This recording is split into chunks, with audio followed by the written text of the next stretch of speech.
Қалайсыңдар достар, бұл менің дизайнерім, бұл әдемі превьюлар жасайды. Міне алдарыңызда шығып тұр, және де арзан бағада. Ссылка описаниеда. Давайте.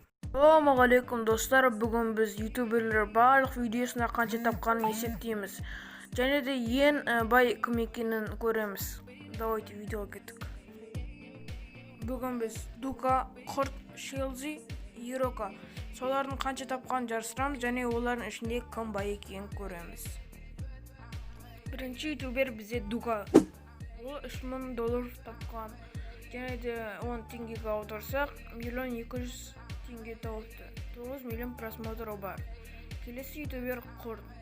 $4000 тапқан. 12 миллион теңге. 12 миллион просмотров. Нормально. Енді келесі Шелзи. $16,000 тапқан.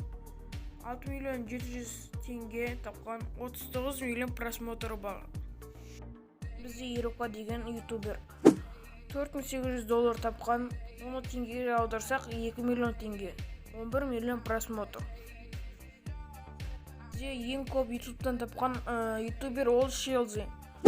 6,5 миллион теңге тапқан. 39 миллион просмотр. Е-майы, ол 39 миллион просмотрға жетуде оңай емес.